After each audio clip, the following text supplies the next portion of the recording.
Salam sejahtera Malaysia, denyut nadi suara rakyat bergema di channel ini. Jangan lupa tekan butang subscribe, like dan share. Malaysia kita punya, cintai Malaysiaku, kita jaga kita.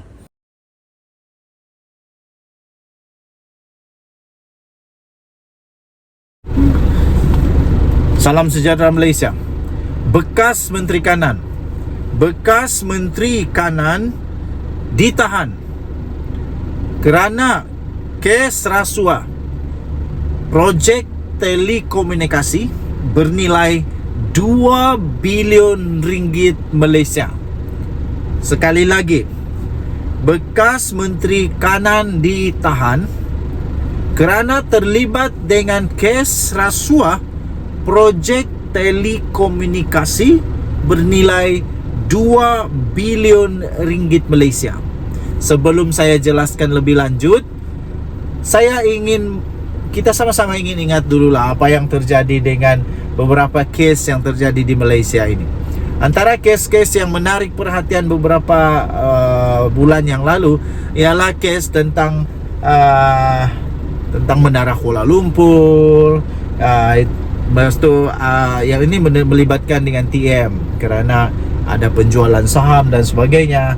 Lepas itu apa lagi yang menarik perhatian rakyat Malaysia pada baru-baru ini ialah kes tentang penjana, tentang apa lagi tu kes-kes yang melibatkan berprofil tinggi seperti kes Muhyiddin Yassin, seperti kes Hamzah Zainuddin yang sudah pun dipanggil oleh SPRM untuk memberikan keterangan kerana namanya tiba-tiba pula dikaitkan dengan satu rasuah daripada seorang bos berbangsa Cina yang mengaitkan nama Hamzah Zainuddin. Sekarang ya tuan-tuan dan puan-puan, bekas Menteri Kanan pula. Nah, siapa dia? Mari kita kongsikan. Terlibat dengan kes rasuah projek telekomunikasi bernilai 2 bilion, bekas Menteri Kanan ditahan. Sebenarnya tuan-tuan dan puan-puan yang dihormati sekalian, ini bukanlah berlaku di Malaysia. Untuk Menteri Kanan ini bukan berlaku di Malaysia. Tak ada kena-mengena dengan apa yang saya sebut sebentar tadi. Ini sebenarnya berlaku di Indonesia. Aku pun kena prank juga. Aku bingung. Biar betul siapa Menteri Kanan ni. Rupa-rupanya bukan di Malaysia, di Indonesia. Pihak berkuasa Indonesia telah menahan seorang Menteri Kanan semalam kerana terlibat dalam kes rasuah projek telekomunikasi yang mengakibatkan negara telah kerugian hampir 500 juta US dollar atau 2.26 bilion ringgit Malaysia. Tampil memakai jaket merah jambu yang biasa dipakai suspek kes rasuah. Menteri Komunikasi dan Teknologi Maklumat iaitu Johnny Gerald Plate di soal siasat berjam-jam di Pejabat Peguam Negara AGO. Dia kemudian dibawa menaiki kereta ke sebuah pusat tahanan di Jakarta. Berdasarkan siasatan pada hari ini iaitu semalam, tarikh berita ini 18 hari bulan Mei. Katanya kami mendapati terdapat bukti mencukupi bahawa dia iaitu Plate terlibat dalam kes rasuah stesen pengkalan pemancar BTS, kata pengarah siasatan jenayah khas AGO tadi. Projek BTS itu diketuai oleh sebuah agensi di bawah Kementerian Komunikasi dan bermatlamat menyalurkan akses internet 4G ke kawasan pedalaman di selatan negara kepulauan tersebut. AGO tidak memperincikan peranan Plate dalam kes itu atau berapa nilai suapan yang diterimanya kerana siasatan masih berterusan. Bagaimanapun, penyelewengan itu menyebabkan kerugian keseluruhan berjumlah sekitar 500 juta US dollar, kata pun tadi kepada pemberita. AGO melaporkan bahawa pihaknya mendapati terdapat kecurigaan dalam proses pemulihan projek itu melibatkan syarikat tempatan dan asing. Denyut nadi suara rakyat bergema di channel ini. Jangan lupa tekan butang subscribe, like dan share. Okey. Nasib baik benda ni bukan berlaku di Malaysia. benda ini berlaku di Indonesia. Tetapi kita berharap semoga ini akan menjadi peringatan. Kita berharap ini akan menjadi satu teladan. Kita berharap semoga ini menjadi satu sempadan supaya menteri-menteri di Malaysia, tak kisahlah kanan kah, kiri kah, tengah kah, atas kah, bawah kah, besar kah, kecil kah, apapun jawatan, jangan pernah ambil rasuah. Sudahlah berdosa, bersalah lagi dari undang-undang. Tak cukup makan, tak apa, boleh minta dengan orang, minta tolong dengan adik-beradik kah. Yang penting cukup makan. Kalau sampai nak tamak, nak kaya sehingga minta rasuah, itu dah berdosa. Denyut Nadi Suara Rakyat bergema di channel ini. Jangan lupa untuk tekan butang subscribe, like dan share.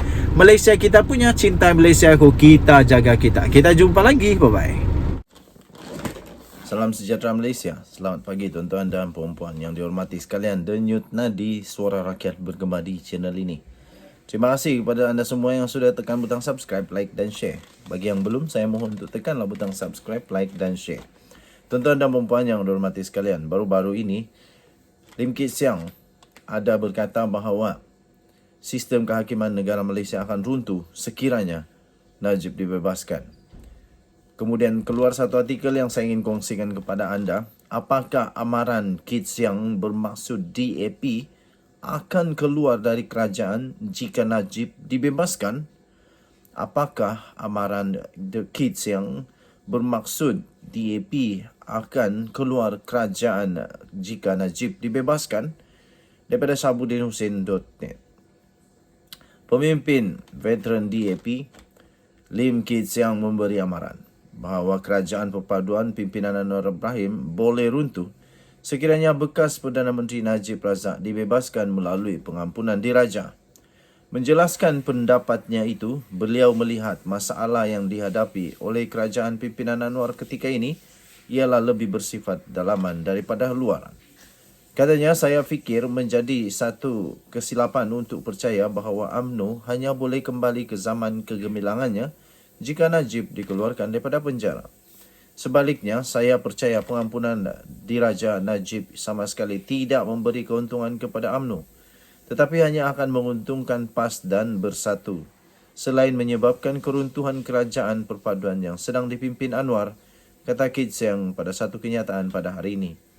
Apakah yang dimaksudkan oleh bekas pengerusi DAP itu? Dan bagaimana kerajaan perpaduan boleh runtuh disebabkan bebasnya Najib?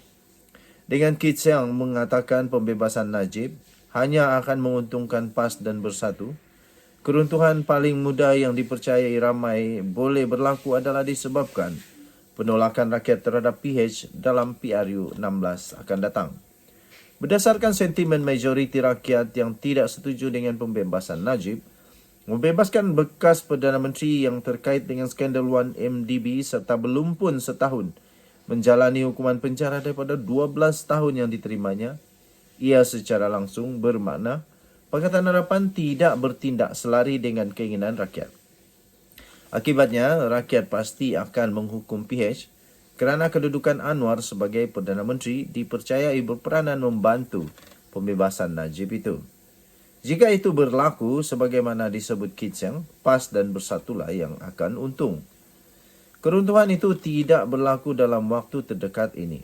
Sebaliknya, pada PRU 16 yang dijangka kira-kira 4 tahun lagi.